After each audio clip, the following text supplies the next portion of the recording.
ప్రార్థన చేసుకుని ప్రార్థన పరలోక మందులో మా తండ్రి, పరిశుద్ధమైన శ్రేష్టమైన ఘనమైన నామమునకు స్తుతులు స్తోత్రములు తండ్రి. దేవా, జనవరి మాసంలో మీరు మమ్మల్ని నడిపించిన విధాన్ని బట్టి మీకు స్తుతులు స్తోత్రములు చెల్లిస్తూ ఉన్నాము తండ్రి. ఇదిగో నాయన, ఈరోజు రాత్రి వేళ కాల సమయంలో నాయన నువ్వు మమ్మల్ని నడిపిస్తున్న విధానాన్ని బట్టి నాయన నీ యొక్క మాటలు విని మాట ప్రకారము నడుస్తూ మీరున్న మహాలోకానికి చేరుకోవడానికి తండ్రి, ఈ భూమి మీద మీరు మాకు ఇచ్చిన ఆయుష్ను బట్టి తండ్రి, నిన్ను మహిమపరిచే బిడ్డలుగా, నిన్ను గణపరిచే బిడ్డలుగా మేమందరం ఉండడం రైతు మీరే సహాయం దయచేయమని తండ్రి. మరి రేపు మరొక నెలలోనికి అడుగు పెడుతూ ఉండగా తండ్రి, ఆ నెలంతా కూడా నీ నామాన్ని మహిమపరుస్తూ, నీ నామాన్ని గణపరుస్తూ నిన్నే మా ముందు పెట్టుకుని తండ్రి నడిచే భాగ్యం అందరికీ దయచేయమని తండ్రి. ఇంకా మేము సజీవముగా ఉన్నాము అని అంటే అది కేవలం నీ ప్రేమ, నీ వాత్సల్యత, నీ కృప కనుక నిన్ను గణపరిచే బిడ్డలుగా, నిన్ను మహిమపరిచే బిడ్డలుగా నీవందరము కూడా కలిసి ఉండడం అయితే సహాయం దయచి తండ్రి. మా అందరితో మీరు మాట్లాడి మనం బలపరిచి స్థిరపరచమని మా కొరకు త్వరలో రాని యేసు క్రీస్తు వరకు నీ నామములో ఈ ప్రార్థన మనవులు అడిగి వేడుకొంచున్నాము తండ్రి. ఆమేన్. అందరికీ ప్రభు పేరుట వందనాలు.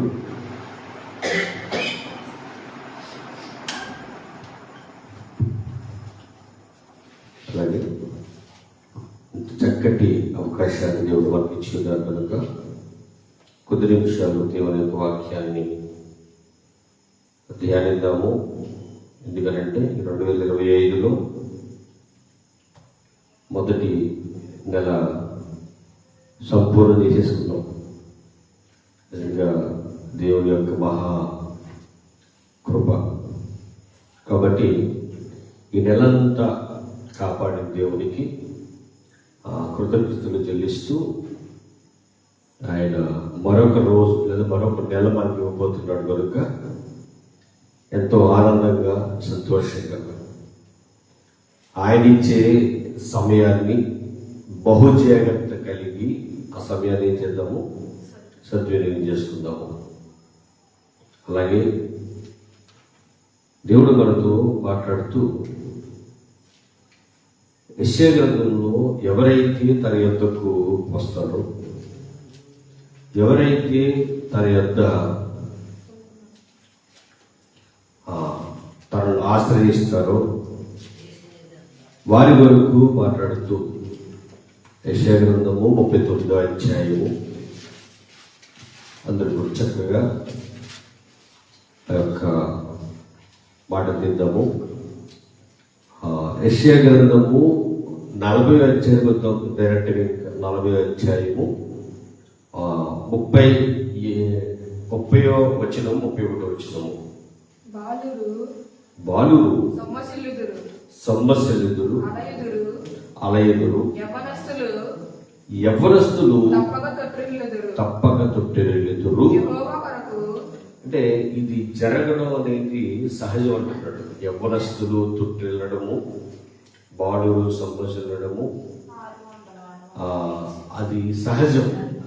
ఎందుకంటే ఈ ప్రపంచంలో ప్రతి యవ్వనస్తుడు ఆ యొక్క యవ్వన బలములో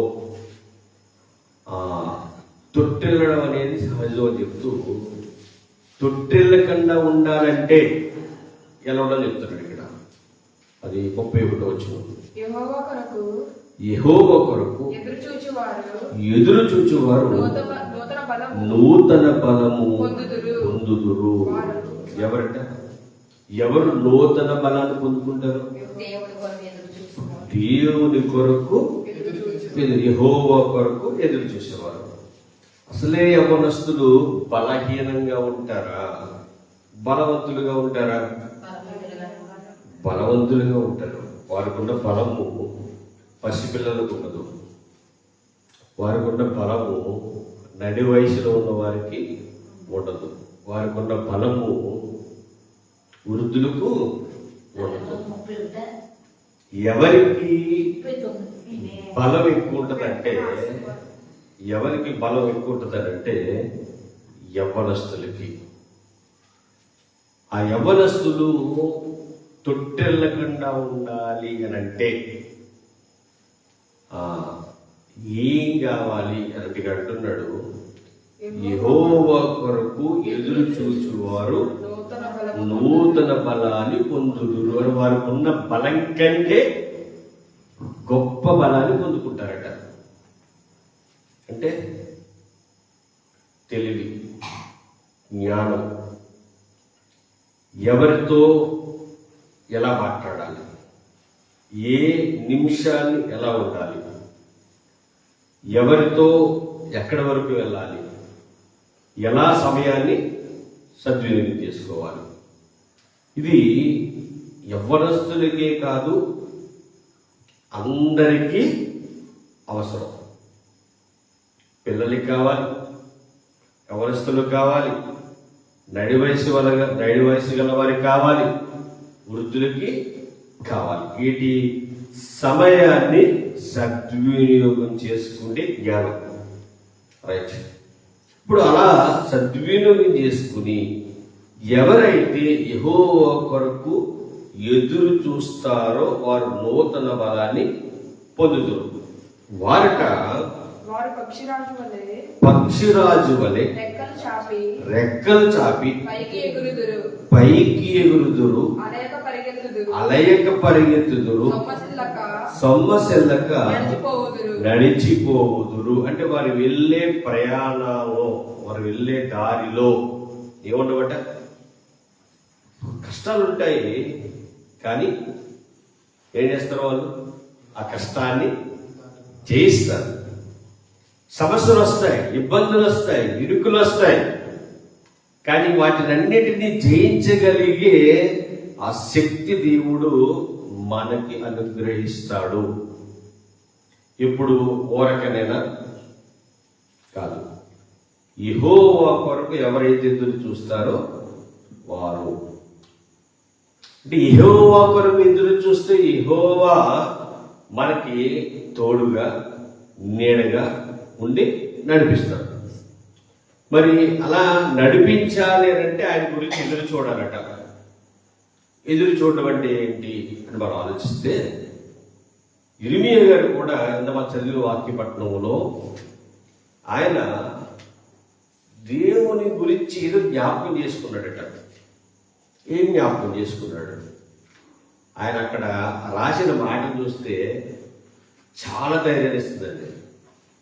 ఇందుకే ఎందుకు రాశాడు మాట ఒకసారి అక్కడికి వెళ్ళి చూడగలిగితే, విలాప వాక్యాలకి వెళ్ళి మనం చూడగలిగితే, ఈ విలాప వాక్యాలు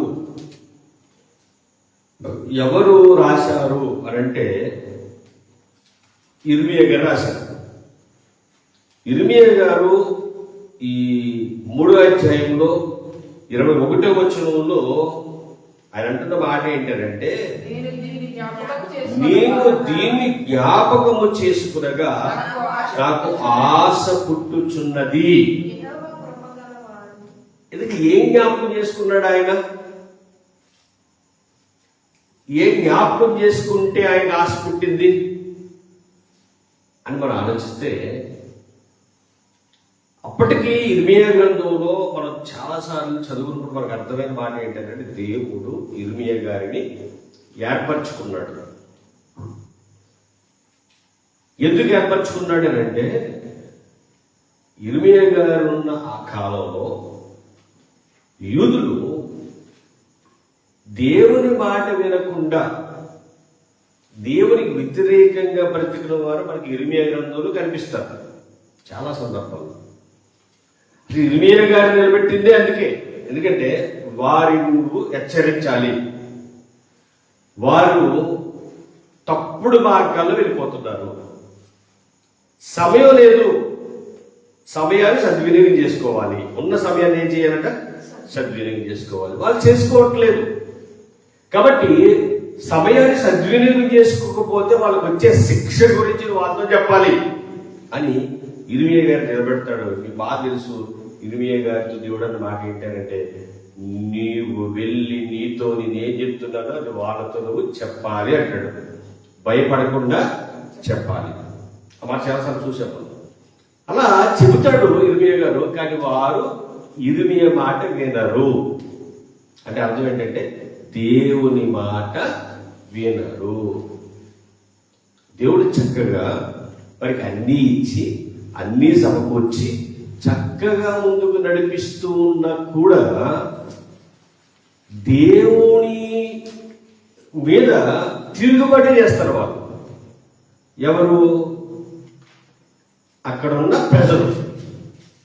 అప్పుడు దేవుడు చాలాసార్లు వారిని హెచ్చరించి, ఇర్మియా గారి ద్వారా హెచ్చరించి, ఇదిగో ఐగుప్తీయులు వచ్చి మనల్ని తీసుకెళ్ళిపోతారు, వారి యొక్క దేశాన్ని తీసుకెళ్ళిపోతారు, మనల్ని ముట్టడేసేస్తారు అని వివరంగా చెప్పిన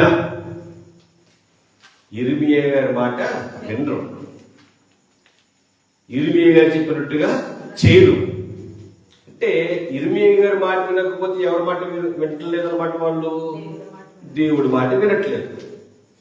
అప్పుడు దేవుడు ఏం చేస్తాడంటే అప్పగిస్తానన్న రాజ్యానికి అప్పగించేస్తాడు వాళ్ళు. అప్పుడు వాళ్ళు చాలా యాతన పడతారు, అక్కడ చాలా బాధపడతారు. ఇర్మియా గ్రంథం క్లోజ్ అయిపోతుంది అక్కడితో. తర్వాత ఇర్మియా గారు కూడా తీసుకెళ్ళిపోతారు ఆ ప్రాంతాలకి. ఎక్కడికి? వేరే రాజ్యానికి. ఆ టైంలో అక్కడ వాళ్ళు పడుతున్న బాధ, ఎవరు పడుతున్న బాధ? దేవుని పిల్లలు పడుతున్న బాధ చూసి కన్నీళ్లు విడిస్తూ ఇర్మియా గారి తర్వాత వెంటనే విలాపవాక్యాలంటే ఏడుపు, బాధ. మీరు విలాపవాక్యాలు మొదటి నుంచి చదివితే ఏ బాధలు పడుతుంటారో, ఏ సమస్యలు ఉన్నాయో, ఏ ఇబ్బందులు ఉన్నాయో అక్కడ రాయబడుతూ ఉంది. తర్వాత 3వ అధ్యాయానికి వచ్చేసరికి 21వ వచనానికి వచ్చేసరికి ఆయనకి ఆల్రెడీ ఏమర్థం అవుతుందంటే, నా దేవుడు దయాళుడు, నా దేవుడు కృపగలవాడు, నా దేవుడు గొప్పవాడు. బాధలో ఈయనకి ఏ జ్ఞాపకం వస్తుందంటే, నా దేవుడు నమ్మదగిన వాడు. ఆ విషయం జ్ఞాపకం తెచ్చుకుని ఇక్కడ దాన్ని ప్రస్తావిస్తున్నాడు. ఏడుస్తూ ఏడుస్తూ ఏడుస్తూ, అయ్యా తప్పు చేశారయ్యా, పాపం చేశారయ్యా, పాపం చేసిన వారి ప్రార్థన మీరు వినరయ్యా అంటాడు. ఇక్కడే విలాపవాక్యంలోనే మంచి మాట చూపిస్తారు అన్నమాట. ఆయన అన్నమాట అదే 3వ అధ్యాయము 7వ వచనం.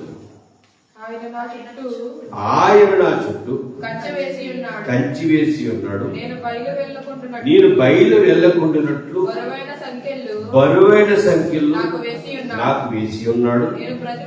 నేను ప్రతిమాని మొరలిడినను నా ప్రార్థన విడబడకుండా తన చెవి మూసుకుని ఉన్నాడు. ఆయన నా మొర్లకు అడ్డముగా చెప్పుడు రాళ్ళు కట్టి ఉన్నాడు. నేను పొదాలకుండు నా త్రోవలను కట్టివేసి ఉన్నాడు అని మాట్లాడుతూ అదే విలాపవాక్యాల్లో మీరు జాగ్రత్తగా ఆలోచించగలిగితే ప్రేమ దేవుని వల్లరా మొదట్లో కూడా అలాంటిది ఒక మాట ఉంటుంది. దాన్ని గురించి చూద్దాం. అదే విలాపవాక్యాలు దేవుడు ఎలా వారి యొక్క వారిని ఎలా మార్చాడో ఒకసారి అదే విలాప వాక్యాలు మొదటి నుంచి ప్రారంభించడం. జనభరితమైన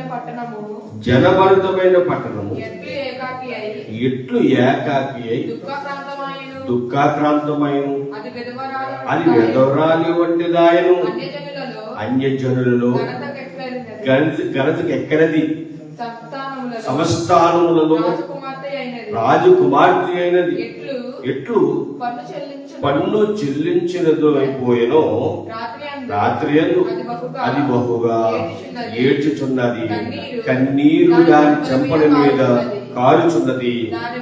దాని వేటగాండ్రులతో దానిలో దాన్ని ఓదార్చువాడు ఒకడును లేడు. దాని చెలికాండ్రులు అందరూ దాన్ని మోసపుచ్చిరి, వారు దానికి శత్రువులయ్యి. అంటే ఎలా వారు పాడైపోయారో, ఎలా వారి యొక్క దేవుని జనాంగము బాధపడుతుందో అన్ని చెప్పుకుంటూ వచ్చిన తర్వాత ప్రార్థన చేసినాక దేవుడైతే వినడు. అంటే అంత దారుణంగా తయారైపోయారట వాళ్ళు. అలా ఆ మాటలు రాస్తూ ఏడుస్తూ అలా ముందు కొనసాగుతూ ఇర్మియా గారు ఈ 3వ అధ్యాయము 21 వచ్చేసరికి ఆయనకి జ్ఞాపకం వచ్చింది. ఏం జ్ఞాపకం వచ్చిందంటే, నేను దీన్ని జ్ఞాపకము చేసుకునగా నాకు ఆశ పుట్టుచున్నది. అంటే ఆశ నిరాశ అయిపోయింది అప్పటి వరకు. ఇక మళ్ళీ తిరిగి సమృద్ధిలోనికి వెళ్ళలేము. ఇంకా అంటే బానిస బ్రతుకు నుంచి తప్పించుకోలేము అని బాధపడుతూ ఉన్న ఇర్మియా గారి జ్ఞాపకం వచ్చింది ఏంటంటే, ఇంకా బ్రతుకున్నామంటే దేవుడే కారణం. కాబట్టి ఆయన మనల్ని విడిచిపెట్టడు. ధైర్యం వచ్చిందండి, నమ్మకం కలిగింది మళ్ళీ. ఎందుకంటే ఆయన మాట చప్పున మనం బ్రతికితే ఆయన మనల్ని ఉన్నతమైన స్థితిలో పెడతాడు. జ్ఞాపకం వచ్చింది ఆయనకి. ఇప్పుడు చెప్పిన మాట వినలేదు కాబట్టి కదా వీళ్ళకి గతి పట్టింది. అవును, కానీ మళ్ళా ఒకవేళ వీళ్ళ మనసు మార్చుకుని ఆయన మాట వింటే, ఆయన్ని బతిమాలుకుంటే, ఆయన అడిగితే, తప్పు ఒప్పుకుంటే దేవుడు ఏం చేస్తాడట? క్షమిస్తాడు అన్న విషయాన్ని జ్ఞాపకం తెచ్చుకొని అప్పుడు మాట్లాడుతున్నాడు. చూడండి, ఏమనంటే, నాకు ఆశ పుట్టుచున్నది. ఏమని ఆశ పుట్టిందట? యెహోవా కృపగలవాడు. కృపగలవాడు అంటే కృప చూపేవాడు. కృప చూపుడు ఎలా కృప చూపిస్తాడట?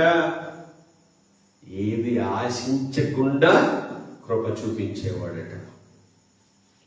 మనం తప్పు చేసినా ఆ తప్పు ఒప్పుకొని మనం ఒకవేళ విడిచిపెడితే మళ్ళీ దేవుడు మనకి ఏం చూపిస్తాడట? కృప చూపిస్తాడట. అంటే ఆయన కృపగలవాడు, ఆయన వాత్సల్యత ఎడతెగక నిలుచుచున్నది కనుక మనము నిర్మూలన కానున్న వారము. అంటే ఇంకా బ్రతుకున్నామంటే కారణం ఎవరు? దేవుడు. ఎంత గొప్పగా ఆ విషయం జ్ఞాపకం చేసుకుంటున్నాడు. అంటే ధైర్యం వస్తుంది అన్నమాట. నిజమేనండి, దేవుని మాట విన్నప్పుడు మనకు వచ్చేది ఏంటంటే ధైర్యం. ఎలాంటి స్థితిలో ఉన్నప్పటికీ, ఎలాంటి పరిస్థితుల్లో మనం ఉన్నప్పటికీ కూడా ఆయన మాట వింటే, ఆయన మాట మనకు వినబడితే, ఆయన మాట మనం జ్ఞాపకం తెచ్చుకుంటే మనకి ఏమొస్తుంది? ధైర్యం. నిజం ప్రేమ దేవుడు వారు చాలా మంది పరిస్థితుల్లో, వారి కొన్ని ఇబ్బందుల్లో, వారి కొన్ని కష్టాల్లో ఎప్పుడైతే దేవుణ్ణి స్మరణకు తెచ్చుకుంటారో అప్పుడు ఆటోమేటిక్ ఏమొస్తట? ధైర్యం, ఒక బలం. ఇర్మియా గారికి కూడా అదే బలం వచ్చేసింది ఆయనకి. అందుకే అదే మాట ఏంటంటే, అనుదినము నూతనముగా ఆయనకు వాత్సల్యత పుట్టుచున్నది. ఎవరి మీద పుడుతుంది? మన మీద ఆయనకి అనుదినం పుడుతుంది. అనుదినం పుట్టకపోతే ఇప్పుడు మనం ఏమైపోదు? నిర్మూలం. ఎందుకంటే అన్ని క్షణాలు ఆయన నచ్చినట్టుగా బతకం కదా, మనం బతుకుతామండి.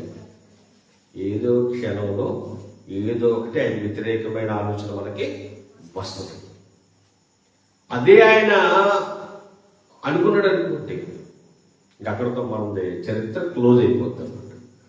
కానీ ఆయన మారతాడు, నా కుమారుడు మారతాడు, నా కుమార్తె.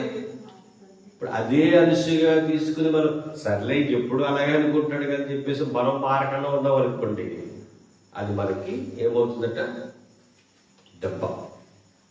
అన్నాడుగా అక్కడ, యవ్వనస్తు తుట్టిల్లక మానడు, కానీ యెహోవా కొరకు ఎదురు చూస్తే నూతన బలాన్ని పొందుకుంటాడు. అంటే అది తొట్టిల్లక తప్పదు అన్నాడని చెప్పి తొట్టిల్లిపోతా ఉంటారే అంటారు అనుకోవడం కాదట. తొట్టిల్లకుండా ఉండడానికి అక్కడ చెప్పాడు ఒకటి ఏంటంటే, యెహోవా కొరకు ఎదురు చూస్తే నూతన బలాన్ని పొందుకుంటాడు. ఇక్కడ ఇర్మియా గారు కూడా అదే అంటున్నాడు. ఏమంటున్నాడంటే, ఎప్పుడైతే మనము ఆయన మీద ఆశ పెట్టుకున్నామో, ఎప్పుడైతే ఆయన మనం నమ్ముకున్నామో, అనుదినము నూతనముగా ఆయనకు వాత్సల్యత పుట్టుచున్నది.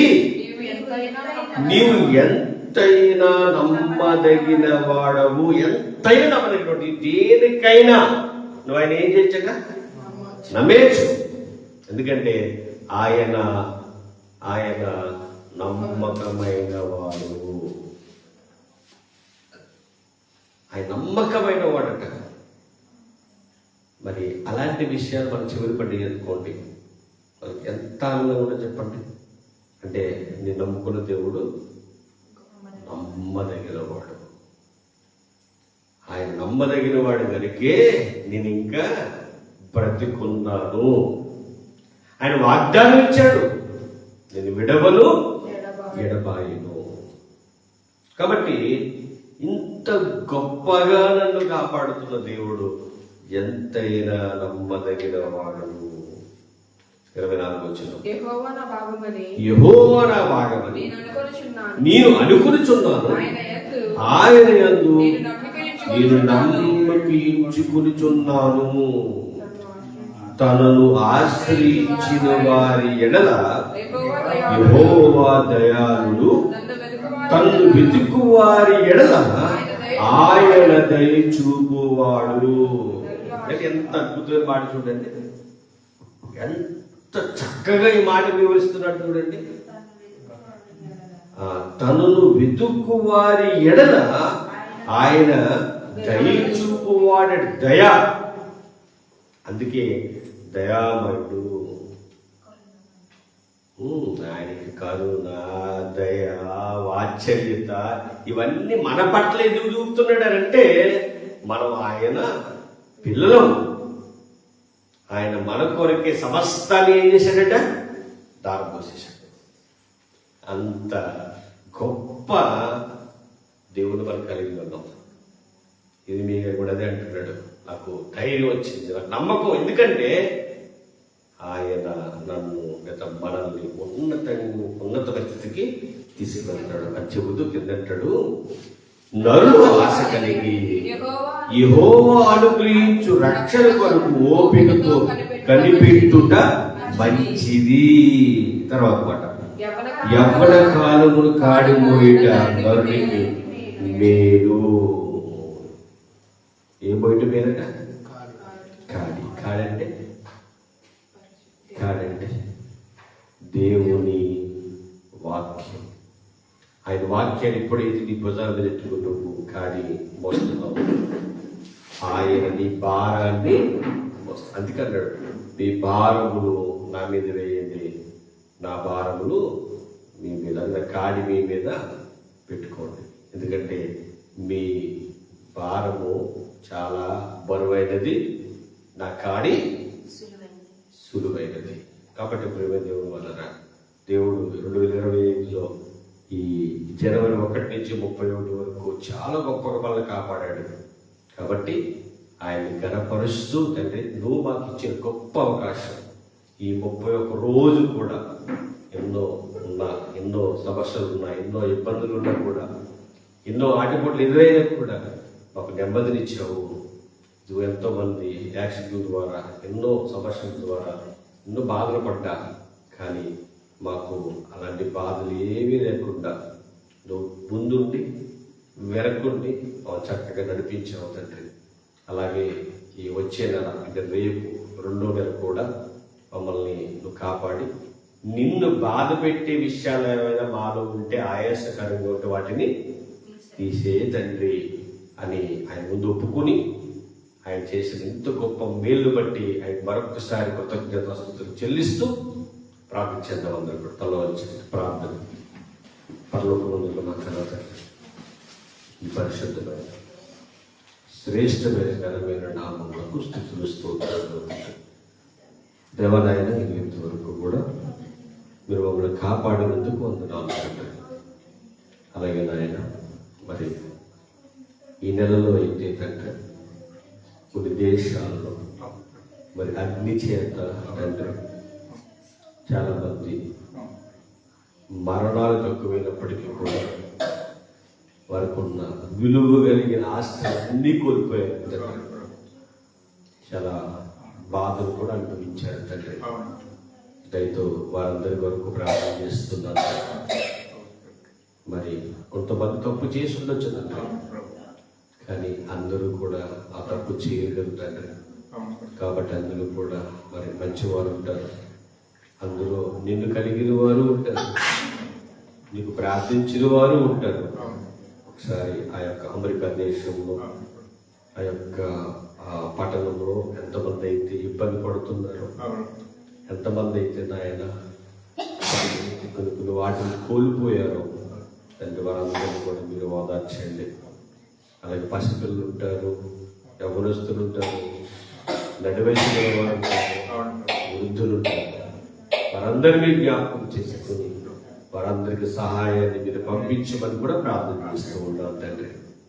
అలాగే నాయన, మరి ఆకలితో ఉన్నవారు ఉన్నారు తండ్రి. ఈ లోకంలో బట్టలు లేక, సరైన వసతులు లేక కూడా బాధపడుతున్న వారు చాలా మంది ఉన్నారు తండ్రి. మరి వారికి కూడా మీరే ఎవరి ద్వారా సహాయాన్ని పంపించండి తండ్రి. అలాగే నాయన, మరి ముఖ్యంగా నాయన అనారోగ్యంతో బాధపడే బిడ్డలు కూడా చాలా మంది ఉన్నారు తండ్రి. నాయన తండ్రి, రక్తం లేక, బ్లడ్ క్యాన్సర్, అలాగే నాయన తండ్రి ప్లేట్లెస్ లేక తండ్రి, చేయించుకోవడానికి తండ్రి ధనం లేక తండ్రి బాధపడుతున్న వారు కూడా చాలా మంది ఉన్నారు తండ్రి. మరి కొంతమంది మాకు తెలుసు, కొంతమంది మాకు తెలియదు తండ్రి. కానీ మీరు వారందరినీ జ్ఞాపకం చేసుకుని వారందరికీ ఎవరికో ద్వారా మీరు సహాయాన్ని పంపించి తండ్రి వారికి మీరు ధైర్యములు దయచేయమని ప్రార్థన చేస్తూ ఉన్నాను తండ్రి. అలాగే మరి ముఖ్యంగా నాయన తండ్రి, నాయన నీ పనిలో ఎంతమంది అయితే నాయన ముందు కొనసాగుతూ ఉన్నారు, ఎంతమంది అయితే ఈ పనిని చేస్తూ తండ్రి నీ సేవలో ఆయన అవమానాలు తండ్రి నిందలు పాలవుతున్నారు, వారిని కూడా జ్ఞాపకం చేసుకుని వారికి కూడా ఆరోగ్యం ఇవ్వండి, బలముని ఇవ్వండి, శక్తిని దయచేయండి తండ్రి. అలాగే నాయన ఈ సేవ చేస్తున్న సేవకులను, ఈ సేవ చేస్తున్న సేవకుల దగ్గర ఉన్న విశ్వాసులను అందరినీ జ్ఞాపకం చేసుకుంటాయి. ఏ ప్రాంతాల్లో, ఏ సంఘాలలో తండ్రి నాయన ఈ సేవ చేస్తున్న బిడ్డలందరినీ కూడా దీవించండి, ఆశీర్వదించండి నాయన. ఈ దేశంలో ఉన్న వారిని, అలాగే ఈ రాష్ట్రంలో ఉన్నవారు, అలాగే జిల్లాల్లో ఉన్నవారు, అలాగే మండలాల్లో ఉన్నవారు, ప్రతి ఊరిలో ఉన్నవారిని అందరినీ జ్ఞాపకం చేసుకుంటారు. మేమందరం కూడా కలిసి తండ్రి నాయన నిన్ను సంతోషపెట్టే బిడ్డలుగా ఉండకపోతే మీరే సహాయం దయచేయమని గొప్పగా మీరు ఇచ్చిన బాధ్యతను బట్టి ఎంతమందిని అయితే మీరు ఇచ్చారో వారిని జాగ్రత్తగా తండ్రి నీలో నడిపిస్తూ ముందుకు వస్తానికి భాగ్యము ప్రతి ఒక్కరికి దయచేయమని అనేకులు కొరకు ప్రార్థించే అనుభవం ప్రతి ఒక్కరికి దయచేయమని ఇదిగో నాయన మేము ప్రార్థన చేస్తున్నాడు తండ్రి. ఇంతవరకు నేను చాలా బాధపడ్డాను తండ్రి, కానీ నేను ఇది జ్ఞాపకం చేసుకునగా నువ్వు కృపగలవాడు అని, నీకు ప్రతిరోజు నూతనము ఆశ్చర్యం పుట్టుచున్నవని, నువ్వెంతైనా నమ్మదగిన వాడవని అంటే జ్ఞాపకం చేసుకున్నప్పుడు రాసి పుట్టింది తండ్రి. నిజమైన ఆయన ఎవరైతే నీ ముందు నాయన తనను వంచి ఆయన చేసిన తప్పులు ఒప్పుకుంటారు, ఒప్పుకుని విడిచిపెడతారో వారిని కనికరం పొందుకుంటారని ఈ వాక్యం సెలవిస్తుంది. కాబట్టి ఇవన్నీ ఇక్కడ మేము ఒకవేళ ఈ జనవరి మాసంలో ఏమైనా పొరపాట్లు చేసి ఉన్నామేమో తండ్రి, దయతో మమ్మల్ని క్షమించి మన్నించి ఈ యొక్క రెండో వస్తుంది తండ్రి. నీకు మహిమకరంగా తండ్రి, నేను గణపరిచి బిడ్డలుగా, నేను ఆనందపరిచి బిడ్డలుగా మేము అందరం తెచ్చి మీరే సహాయం దయచేయమని. అలాగే నాయన మరి ఇప్పుడు వచ్చిన వారిని ఇక ముందు కూడా వస్తున్న వారిని కూడా జ్ఞాపకం చేసుకుని వారు కూడా ఆరోగ్యం ఇచ్చి బలం ఇచ్చే శక్తి ఇచ్చి ముందుకు నడిపించండి. రానట్టు వారిని కూడా జ్ఞాపకం చేసుకుని వారు కూడా ఆరోగ్యం ఇచ్చి బలం ఇచ్చే శక్తి ఇచ్చి ముందుకు నడిపించమని. ప్రయాణంలో వారిని జ్ఞాపకం చేసుకుంటుంది. అందరికీ తోడే ముందుకు నడిపించమని మా కొరకు రాని ఉన్న యేసుక్రీస్తు వారి నామమున